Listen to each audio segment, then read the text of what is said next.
Mm, Muy bien, muy buenas tardes, estimados compañeros. Vamos a iniciar nuestra clase del día de hoy, no sin antes poderle pedir a nuestra compañera auxiliar si fuera tan amable de enviar el listado para que así podamos marcar la asistencia.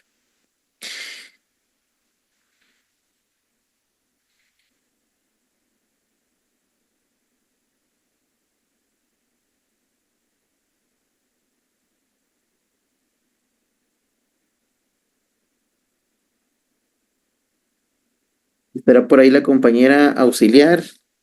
Si nos pudiera mandar el link del listado, por favor. Ya un gusto, buenas tardes. Muy bien.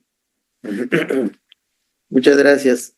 Bueno, pues vamos a aprovechar un poco el tiempo que tenemos el día de hoy para hablar un poco acerca de las evaluaciones. Les cuento que ya voy apenas 65 exámenes, estoy evaluando, entonces sí ha estado un poco complicada por el tema de la ortografía y la legibilidad de la misma. Entonces yo creo de que sí, el examen final vamos a poner solo una serie nada más de selección múltiple, falso y verdadero, porque creo que eso es lo que me ha estado atrasando bastante en la calificación, porque vieran que es bien complicado a veces tratar de entender qué es lo que quisieron decir y hacer una interpretación extensiva para tomarla como valedera. Hay buenos resultados, hay otros que pues no son lo que esperaba, pero definitivamente todavía vamos ahorita en una etapa del curso que nos da para podernos recuperar. Bueno, cualquier comentario me lo hacen saber a través del chat, yo voy a estar pendiente. Mientras tanto, vamos a continuar con la clase que eh, dice esa opción hubiésemos querido en este primer examen. Sí, definitivamente. Lo que pasa es de que también con eso me ayuda a determinar quiénes realmente no se prepararon para la evaluación.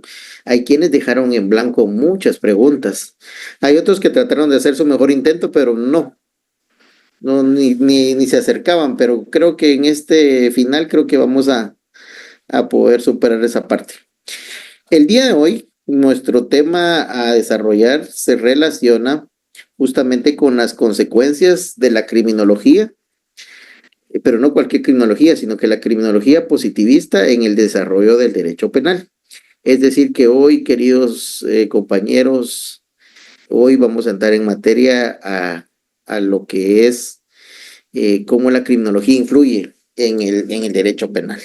Y creo que eso es algo que está muy interesante si me lo quieren preguntar, porque básicamente vamos a empezar con un tema que en aulas universitarias de los semestres regulares, pues solo decimos el derecho penal de autor y el derecho penal de acto.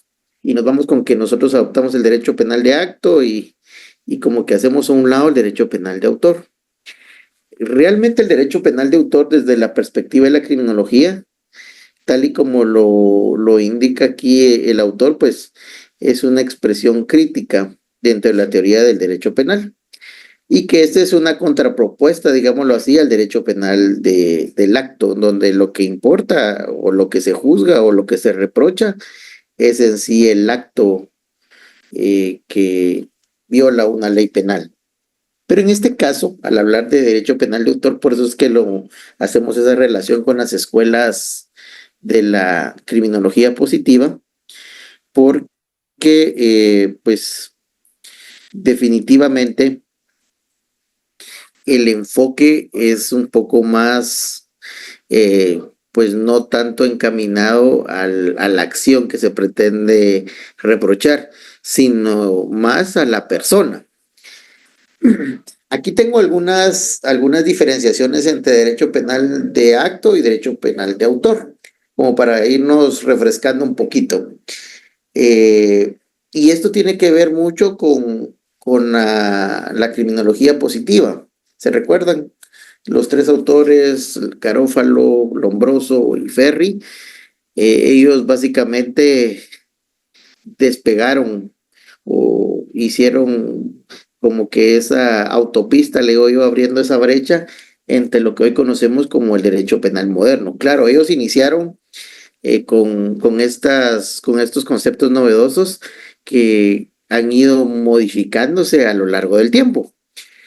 Puntualmente, el derecho penal del acto se centra en la acción o omisión realizada por el individuo, evaluando su tipicidad, antijuricidad y culpabilidad del acto, es decir, la acción que se pretende reprochar. Pongamos el ejemplo de un accidente de tránsito. En un accidente de tránsito lo que nos interesa básicamente es en qué condiciones se dio el accidente. Si los que iban o los que están siendo involucrados en el accidente de tránsito son básicamente personas que se encontraban en el pleno uso de sus facultades, que tenían sus permisos de conducir al día, que trataron de ayudar a las víctimas, que no se dieron a la fuga. O sea, nos interesa en sí la acción.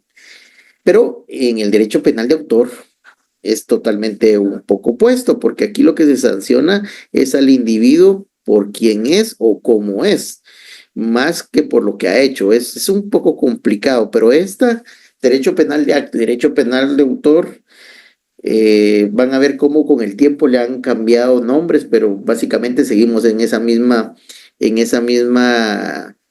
dilema y básicamente colisión de teorías en cuanto a la criminalidad y cómo debe ser atacada.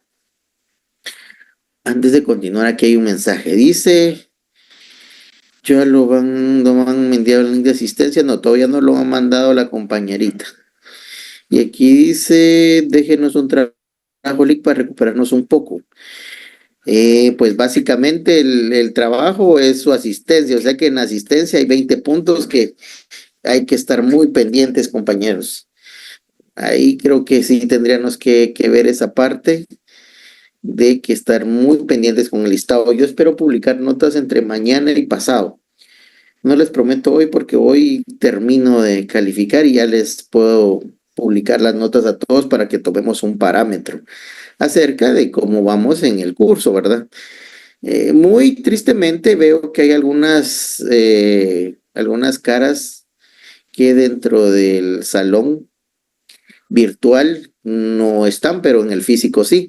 Y eso es donde básicamente existen 192 alumnos inscritos y se conectan alrededor de 130, 150 alumnos.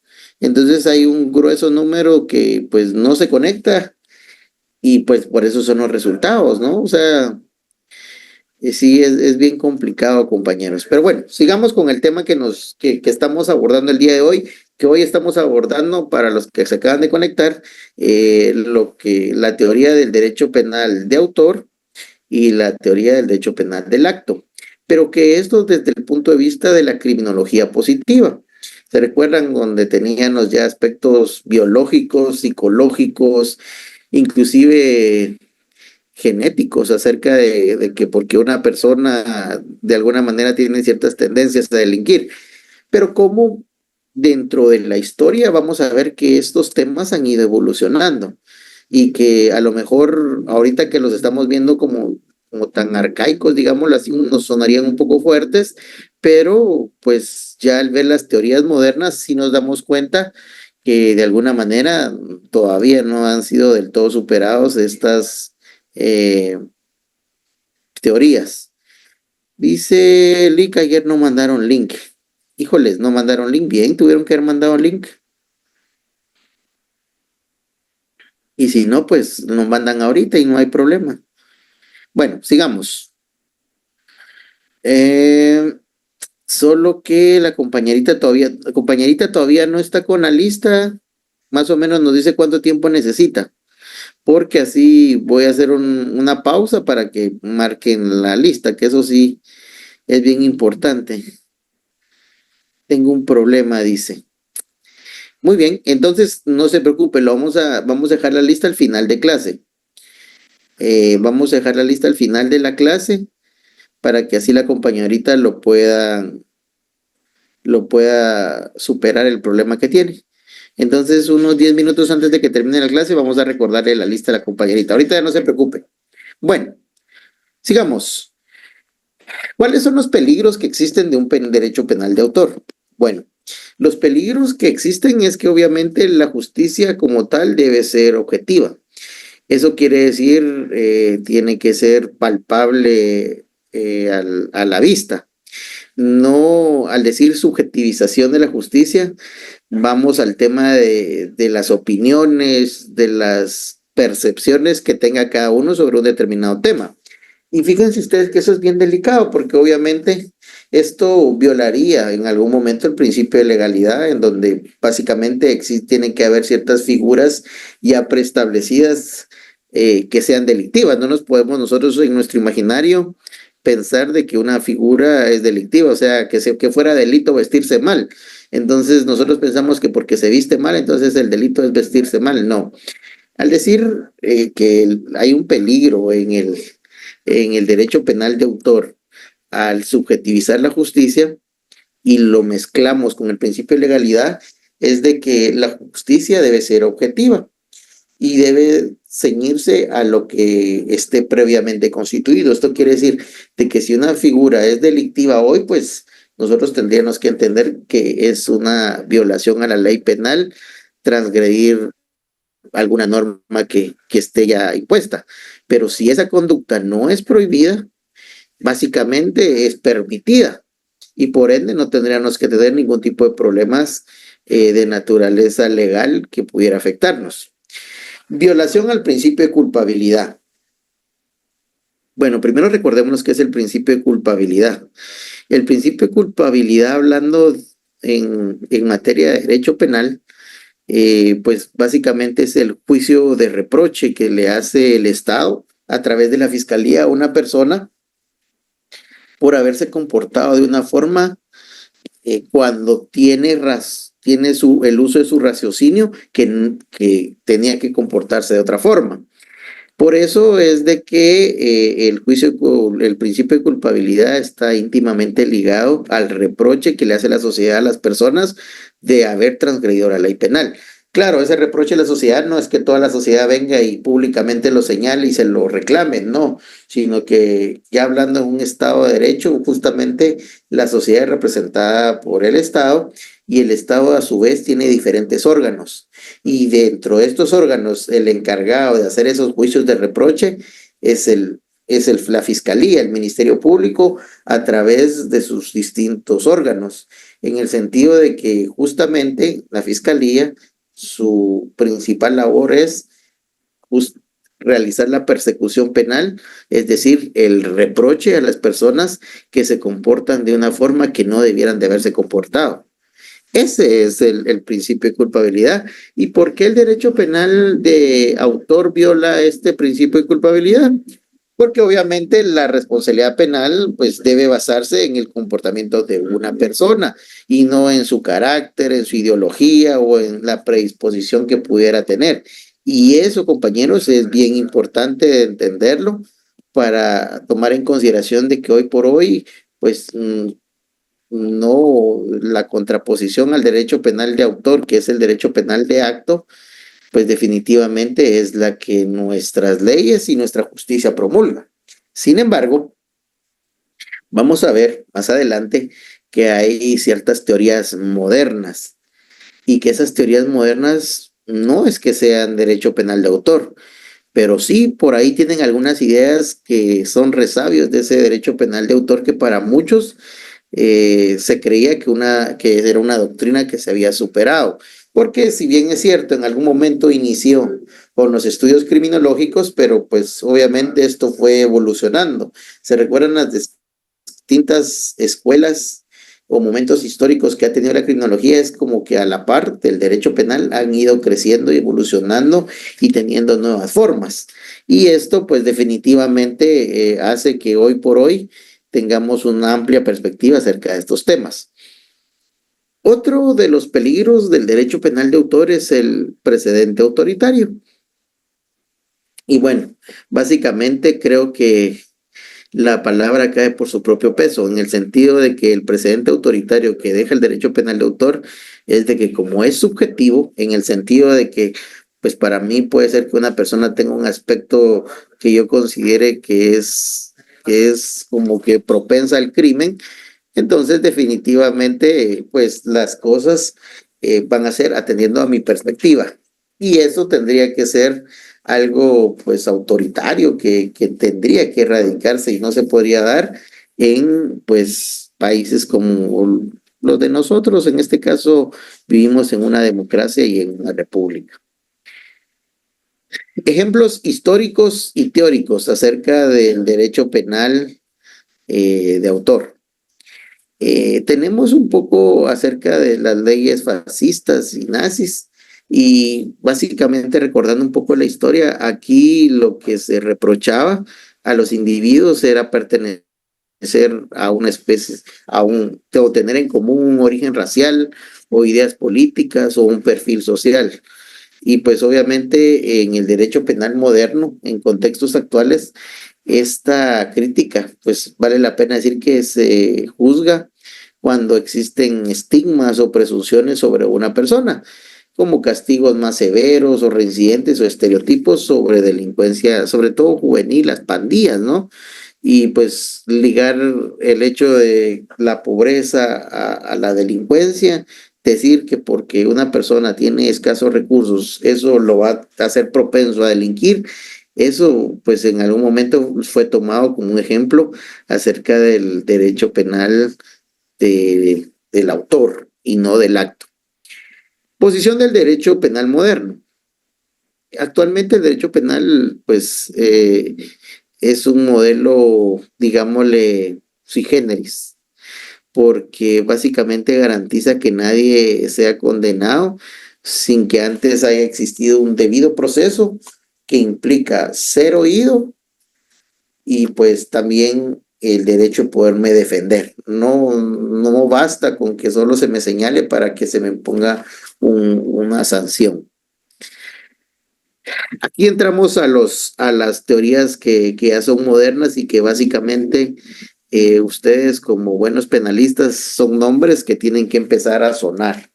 Y tienen que empezar a sonar porque son nombres históricos de corrientes modernas en donde pues de alguna manera se asocian con muchas ideas que han implementado no solo nuestro país, sino que otros países, muchos países de hecho, en la cual podemos ver cómo han combatido al crimen. La criminalidad es de un contexto, pues, digámoslo, de ataque, no de defensa, sino de ataque. Y aquí tenemos dos autores bien importantes que en la historia del derecho penal nos presentan posturas bien interesantes y totalmente opuestas. Y pues vale la pena cada uno estudiar y analizarlas. Ya cada uno de ustedes podrá pues definir una posición acerca de cuál es la que los convence más, porque pues como yo siempre he dicho, estamos en un estado de derecho en donde tenemos básicamente la opción de tener todo el contexto. Y teniendo todo el contexto, nosotros podemos tomar la decisión por qué tipo de posición o postura o doctrina podernos inclinar. No podemos dejar que nos la impongan porque eso sí sería complicado. Empecemos con estos dos autores, que de estos autores vamos a hablar el día de hoy. Y básicamente tenemos a Jacobs y Zaffaroni. Y ambos pues tienen posturas muy distintas del derecho penal de autor. Pues básicamente lo que les decía, representan corrientes opuestas. Y los enfoques que tenemos, por un lado, vamos a ver a Gunther Jacobs y su teoría del derecho penal del enemigo. Y básicamente esta teoría lo que desarrolla es lo que su nombre dice, que el derecho penal básicamente se tendría que dividir en dos. Uno que es para los ciudadanos, aquellas personas que, que transgreden una ley que no es grave, y ellos ponen de ejemplo pues los accidentes de tránsito, en donde pues no hay una culpabilidad manifiesta, sino que nadie se levanta pensando ir a tener un accidente, ¿no? O sea, eso es algo que sucede por circunstancias ajenas al propio autor. Y por otro lado, pues él llama al enemigo, a aquellas personas que transgreden la ley penal, pero en delitos graves. Y por qué no decir, este tipo de teorías cobró mucho auge derivado del famoso terrorismo, en donde existen personas, gracias a Dios en nuestro país todavía, o espero nunca exista eso, pero pues hay personas que básicamente por cuestiones religiosas, ideológicas, cometen actos de barbarie en contra de población civil, entiéndase los actos terroristas. Y es cuando vemos que ponen bombas en aviones, ponen bombas en trenes, ponen bombas en ciudades llenas de población civil, en donde lo único que quieren mandar es un mensaje hacia sus autoridades, pero en donde la población civil es la más afectada. Entonces, este autor lo que dice es que ese tipo de personas no pueden ser consideradas ciudadanos. Ese tipo de personas que cometen esas acciones son enemigos. Y pues básicamente, pues como son enemigos, hay que, hay que sancionarlos drásticamente. Y pues básicamente aquí sí es un resabio, no es derecho penal de autor, pero sí tiene ciertas ideas esta teoría acerca de lo que pudiéramos considerar como un derecho penal de autor, sobre todo al hacer esa diferenciación entre para los ciudadanos y para los enemigos. ¿Cuáles son las características de este derecho penal enemigo? La primera es que se enfoca en neutralizar al individuo peligroso, no en su resocialización. O sea, aquí no interesa resocializarlo después de castigarlo. Amplía el uso del derecho penal preventivo porque obviamente hay muchas más medidas de seguridad más drásticas. Y esto lo podemos ver, por ejemplo, en los aeropuertos. En los aeropuertos, las formas que hacen a veces las revisiones, para algunos transgreden inclusive garantías fundamentales de las personas al hacerles un registro tan minucioso y obligarlas en algún momento a quitarse ciertas partes de la vestimenta, como por ejemplo los zapatos, los calcetines o qué sé yo. Pero básicamente elimina las garantías procesales para los enemigos. Y miren, como yo siempre he dicho, estamos dentro de una academia y dentro de la academia se vale dar este tipo de posiciones. Y pues de alguna manera si lo pensamos con el tema del tipo de crímenes que cometen estas personas a quien esta doctrina llama enemigos, son crímenes crueles, violentos y dirigidas contra población totalmente inocente. Entonces, básicamente uno se podría dejar llevar por el sentimiento de justicia, digámoslo así, y decir, no, no tienen derecho a ningún tipo de garantía ni debido proceso, sino que más bien lo que se necesita es aplicarle todo el peso de la ley. Y es que esto, compañeros, esta teoría no es que sea pues tan antigua, pero tampoco es tan nueva. Pero uno de sus auges fue los atentados a las Torres Gemelas que sucedieron en septiembre del año 2002, si no estoy mal.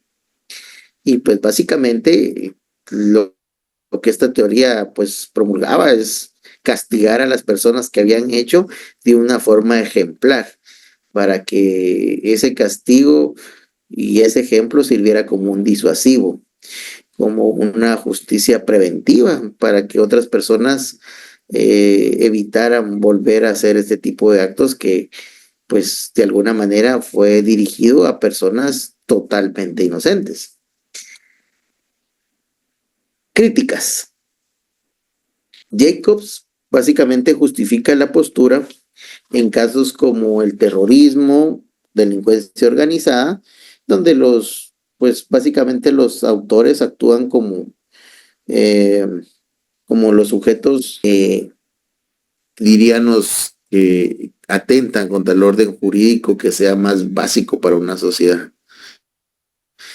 Pero también esta teoría es criticada por ser contraria al Estado de Derecho, a violar principios fundamentales como la dignidad humana, la presunción de inocencia, el principio de culpabilidad. Jacobs defiende abiertamente el derecho penal de autor, no lo defiende, o sea, dice tampoco, pero en su teoría del derecho penal enemigo es considerado una de las formas que el derecho penal de autor, porque básicamente el foco eh, del acto en sí se traslada al autor, al entrarlo a llamar como terrorista o como aquella persona que ha cometido delitos de lesa humanidad. Un ejemplo muy claro de la teoría del derecho penal del enemigo de Jacobs lo podemos ver con la ley antipandillas, la cual pues no es reciente, pero hace algún tiempo en nuestro vecino país, El Salvador, se promulgó. Y básicamente lo que establecía la ley, palabras más, palabras menos, era el hecho de que a las personas que tenían ciertas características, como algún tatuaje, alguna simbología, algún vestuario, que los hicieran ver como parte de un grupo de pandillas, iban a ser criminalizadas. Bien complicado el tema, bien complicado el tema porque ese tipo de leyes sin duda pues transgreden muchos principios y garantías básicos de las personas. Y muchos autores, yo creería que con un poco de hecho pensado en cuanto al morbo que pudiera surgir ante la interrogante. Bueno, ¿qué preferimos? ¿Preferimos que haya libertad o que haya seguridad? Pues, la respuesta tendría que decir, bueno, queremos los dos, no podemos restringirnos uno por lo otro. Pero varios autores decían, es que para poder tener seguridad hay que renunciar a ciertas libertades. Se los digo como parte de su acervo cultural y académico. Ustedes definirán si tiene razón o no tiene razón. Es complicado. Es complicado sin caer en temas de populismo, en donde básicamente se le promete a la población por parte de los jefes de Estado o personas que aspiran a llegar a las jefaturas de Estado, este tema de seguridad, porque saben que la población, incluyéndonos todos, estamos agobiados, agobiados del crimen, agobiados del expansionismo que puede existir del derecho penal. ¿Y qué quiere decir ese expansionismo? Bueno, eso significa que todo problema que pudiera surgir con la sociedad se debe resolver con el derecho penal, lo cual para otros autores que vamos a ver, pues tampoco es que sea la solución al problema. Por aquí estoy viendo que hay varios chats, vamos a ver qué dicen. Ya mandó la... Tengo problemas con mi internet. 11 de septiembre. ¿De qué ratos? Conéctense puntuales, compañeros, que luego distraen al licenciado en su clase y hasta hacen que armar al auxiliar. Bueno, no lo dije yo, pero ahí está. Concéntrense. Yo digo que concéntrense porque al final de cuentas el contenido va avanzando y después no podemos alegar ignorancia que esos son temas fundantes que tenemos que ir viendo. Bueno, vamos a ver al otro autor, que este es el autor que realmente nos interesa poder abordar para la clase el día de hoy. Por un lado, vimos a Jacobs con su teoría del derecho penal del enemigo, con una posición interesante acerca de la delincuencia, pero en esta parte, no nos vamos a pasar a Zaffaroni, sino que vamos a ver primero a Jacobs. Ya hablamos acerca de ejemplos a nivel internacional, hablamos de El Salvador, por ejemplo, hablamos de las leyes que castigan básicamente por pertenecer a un grupo determinado. Eh, y esos ejemplos hay muchos, en muchos países. En Guatemala, que eso es lo que nos interesa, tenemos una ley que para algunos representa el derecho penal del enemigo. Esta ley vino como consecuencia de un pacto de convencionalidad, en donde nosotros dijimos sí, aceptamos que esta convención pueda formar parte de nuestro ordenamiento jurídico. Y por ahí tenemos la famosa Convención de Palermo. La Convención de Palermo fue el preámbulo y canal necesario para introducir en nuestro ordenamiento jurídico la ley contra la delincuencia organizada. La ley contra la delincuencia organizada es una ley que para muchos juristas guatemaltecos nacionales, eh, pues tiene resabios de la teoría del derecho penal del enemigo. Y la pregunta es ¿por qué? Porque básicamente hay dentro del catálogo de delitos que tiene la ley contra la delincuencia organizada, hay delitos que pues inclusive criminalizan una acción sin que ni siquiera exista. Y uno dice, bueno, pero entonces, ¿cómo así, licenciado? ¿Qué tipo de acción? Bueno, primero tendríamos que entender eh, la razón de ser de la ley contra la delincuencia organizada. Recuérdense de que por ahí, en el año 2006, muchos de ustedes todavía estaban muy pequeños, pues la criminalidad en nuestro país iba en ascenso, pero no cualquier tipo de criminalidad. Porque criminalidad común, digámoslo así, es pues una persona por diversos motivos va a transgredir la ley penal. Pero cuando ya vemos que hay dos o más personas que se ponen de acuerdo para ejecutar un acto delictivo, pues entonces ahí ya adquiere una categoría de que pues eso no es delincuencia común, es una delincuencia organizada porque se están poniendo de acuerdo para tener y aclarar y llegar al fin que se han trazado, que en este caso sería transgredir una norma penal. Entonces, figúrense que, pues básicamente el crimen, pues, ¿por qué no decirlo? Con todos los recursos que tenía, pues le estaba sacando mucha ventaja a los órganos del Estado, entiéndase la fiscalía, en cuanto al tema de la persecución. ¿Y cómo era posible? Muchos, a manera de broma, decían de que parecía de que el crimen era como el correcaminos y el Estado era el coyote.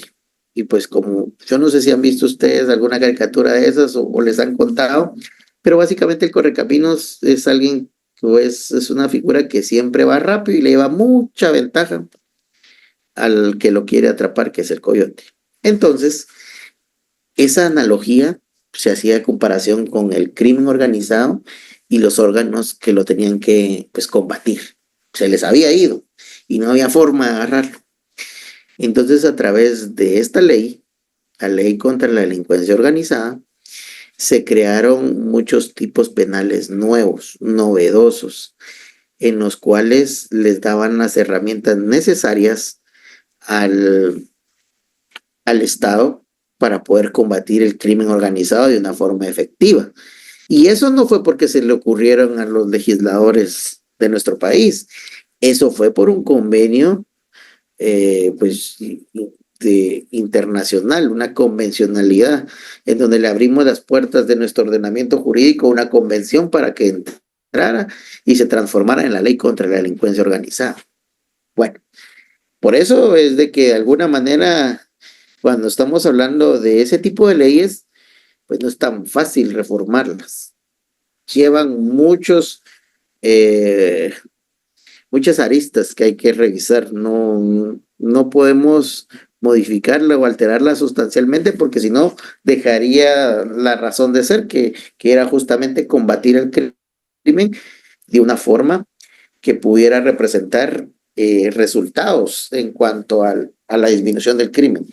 Pero bueno, entrando a los delitos, uno de los delitos importantes es la asociación ilícita. Y pues la asociación ilícita, palabras más, palabras menos, lo que regula allí es de que pues con que dos o más personas se concierten, se junten, planifiquen, pues eso ya es delictivo. Planifiquen un delito, obviamente. Y decimos, bueno, sí, sí es un poco complicado, pero tiene sentido. Ahora lo que sí es complicado es un delito que está dentro de la delincuencia organizada que se llama conspiración. La conspiración, como su nombre lo dice, como tipo penal regulado en la ley contra la delincuencia organizada, básicamente es sancionar algo que todavía no ha pasado. Y esa parte es lo complicado de esta norma en particular, porque muchos dicen que básicamente ahí estamos violando un montón de garantías de las personas. Y la pregunta tendría que ser, pero ¿por qué esa ley en su momento no fue declarada inconstitucional? Porque recuérdense que bajo los principios fundamentales de un gobierno, una república, una democracia, pues una ley que contraríe la Constitución, pues básicamente tendría que ser declarada inconstitucional, ¿no? Eso es lo que se le conoce en el mundo jurídico como control de constitucionalidad. Cuando una ley de menor jerarquía que la Constitución regula ciertas disposiciones que son contrarias a la norma superior. Entonces, para eso existen los tribunales constitucionales, para que a través de un, de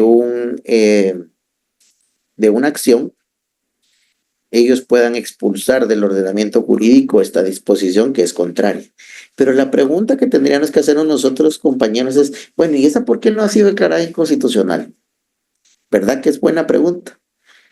Porque cuando nosotros analizamos la conspiración como un tipo penal en el cual se castiga algo antes que suceda, pues ahí sí por puro principio general del derecho tenemos que decir, no, pero eso no puede ser, eso no puede ser, algo tiene que estarse violando ahí, pero no lo tengo claro, pero algo se tiene que estar violando.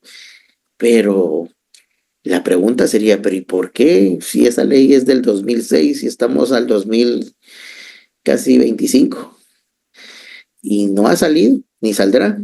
Claro, porque básicamente las personas que se persiguen a través de la ley contra la delincuencia organizada son personas señaladas de delitos graves, que no se hacen a través de la delincuencia común, sino que de una organización. Y eso es un poco más complicado. Y podríamos decir, sí, pero básicamente nosotros como abogados y conocedores del derecho, pues tenemos que entender de que pues por más que sea alguien señalado de los peores delitos y de los peores agravios a cualquier persona o cosa, tiene derecho a un debido proceso. Claro, pero nadie lo ha promovido. Y ese es donde nos tenemos que sentar cada uno de nosotros a reflexionar los motivos, no solo de derecho, sino de hecho. ¿Por qué en algún momento este tipo de normas todavía continúan con plena vigencia? Y tipos penales como la conspiración tienen una preponderancia importante dentro del catálogo de delitos de esta ley. Y eso es básicamente lo que tenemos que entrar en el análisis, eh, al tenor de nuestros espacios libres y tomarnos la molestia de descargar la ley contra la delincuencia organizada y leer estos tipos penales. Y sobre todo poder decir, bueno, qué interesante lo que se nos plantea en el curso y lo que yo estoy revisando. Sacar una posición. Porque compañeros, pues como se los he dicho, el curso, pues ahí sí que con sus altos y bajos lo vamos pasando. Pero el conocimiento que ustedes deben adquirir para llamarse penalistas, porque pues para eso es su especialización. Yo entiendo que todos los que están conectados, su aspiración es volverse abogados penalistas, pero para eso tienen que entrar en un análisis, yo le llamo concienzudo, acerca de muchos tipos penales y de por qué de alguna manera están, están creados de eso. Y si vemos todo esto viene de un enfoque criminológico. Y claro, la criminología nos respondió de que necesitábamos herramientas y nuevos tipos penales para combatir una delincuencia que no estamos acostumbrados a verla, mucho menos a combatirla. Y es por eso de que hoy por hoy vemos muchos fenómenos criminales en donde debemos a través de estos espacios, a través de ustedes, poder actualizar la normativa, porque básicamente las leyes tienen que irse actualizando y modificando en el tiempo, sobre todo cuando hablamos de leyes que regulan tipos penales, porque obviamente no es lo mismo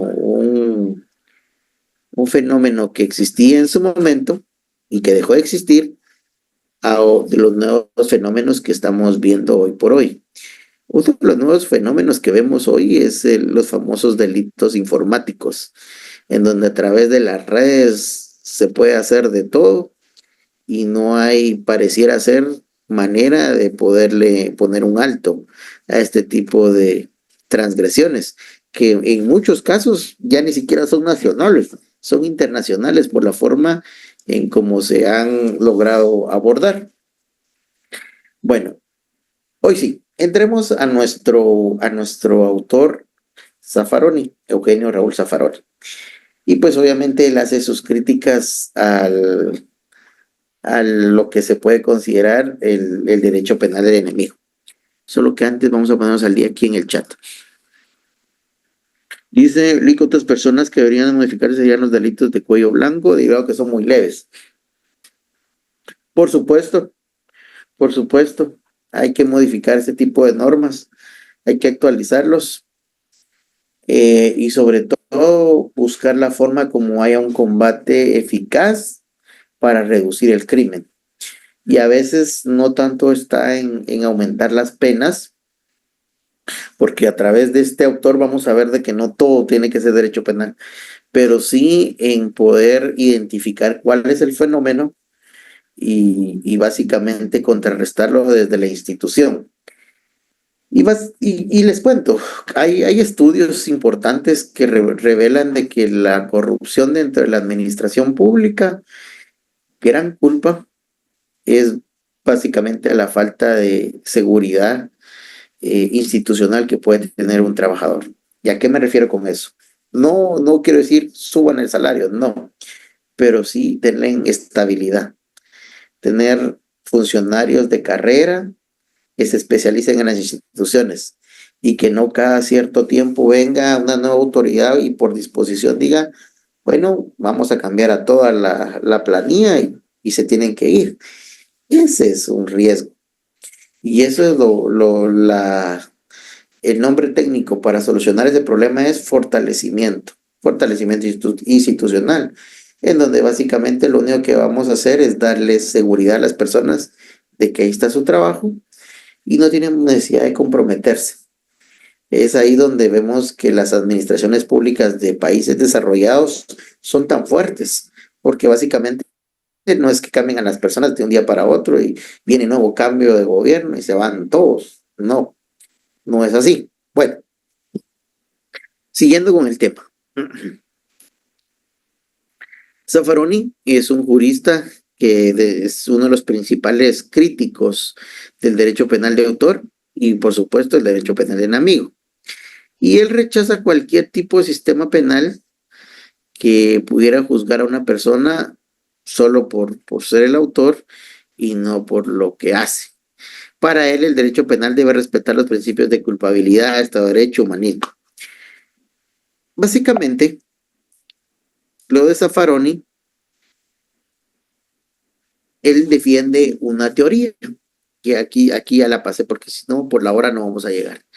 Pero lo que defiende Zaffaroni es el garantismo penal. Entonces aquí hay dos posiciones. La teoría del derecho penal del enemigo, de Jacobs, y el garantismo penal de Zaffaroni.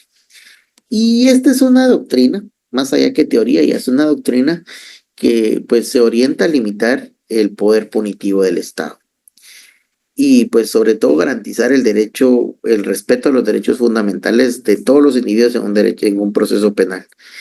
Y por eso es de que ustedes han escuchado cuando dicen, sí, lo que pasa es de que el proceso es garantista o el juez es garantista, pues básicamente tiene como parte de la corriente del garantismo penal. De que no solo se trata de utilizar el poder punitivo del Estado, sino a la par de ese poder punitivo debe existir los límites que son traducidos en esas garantías que se deben respetar. Y que básicamente el garantismo penal lo que busca es restringir el uso del derecho penal.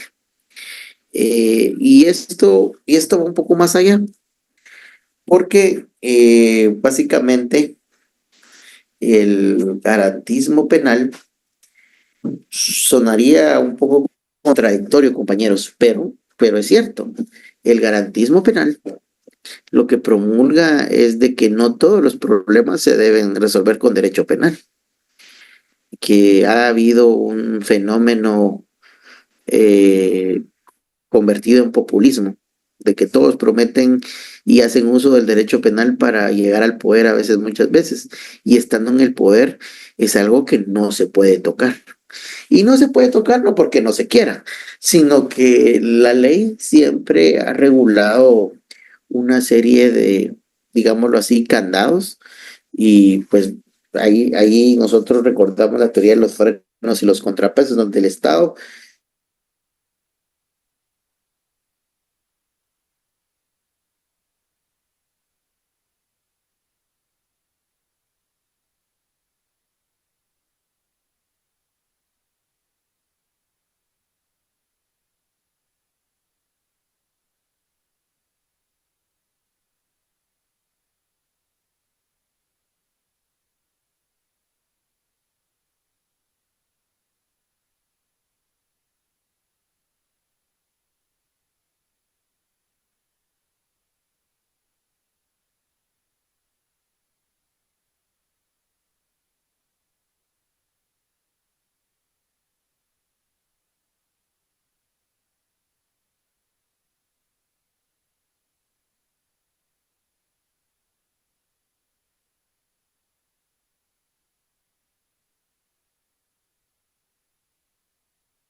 No sé si me escuchan. ¿Alguien podría confirmarme si me escucha? El leak me está diciendo que termine la sesión ya que no me deja ponerlo a él como host, entonces voy a terminar la sesión.